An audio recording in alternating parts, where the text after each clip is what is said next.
Hello, Timmy Nafso here, Executive Vice President and co-founder of FortisPay, and Build-A-Bear workshops are doing something really interesting. They're going and popping up stores in different locations that are atypical for what you would think is a Build-A-Bear workshop. So as an example, they actually are doing pop-up locations in Bass Pro Shops as well as in Cabela's. Well, what would be the motivation? Now, this is not just about Build-A-Bear. This is about you as a mid and small size business owner thinking outside of the box.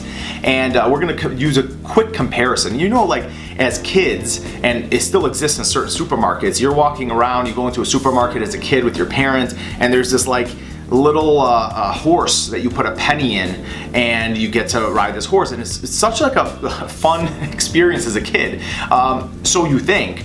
Really, it's just the environment you're in. You're in this boring shopping experience with your parents, and here you go with this opportunity to put a penny in, and this slow riding ride that they have, that's a horse ride, starts to happen.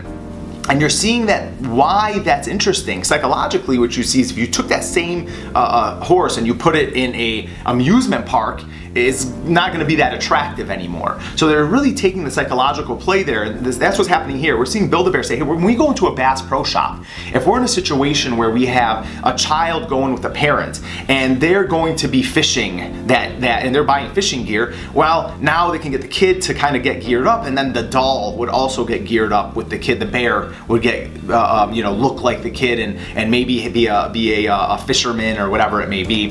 So really clever idea. And some people in a boardroom, perhaps at Build-A-Bear, were saying, well, could that cannibalize our store across the street, in the mall or whatever it may be? And the answer to that is absolutely not. You're actually really separating the product out, right? And you're making it very attractive to the families, to those father, mother, and child relationships where they're walking through a store that typically could be boring, and they're making it fun, and they're making the kid want to be there, right?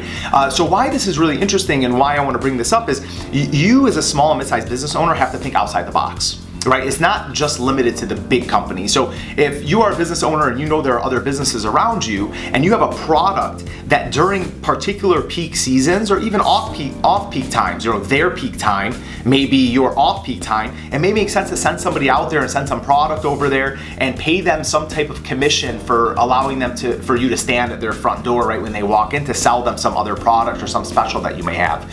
So Build-A-Bear, great job thinking outside the box. Interested to see how this actually plays out and if they continue to do these pop-ups during peak seasons, and do the same thing for your business. Think outside the box for 2019. It's very important to do that to stay alive. Thanks for listening. Please comment below.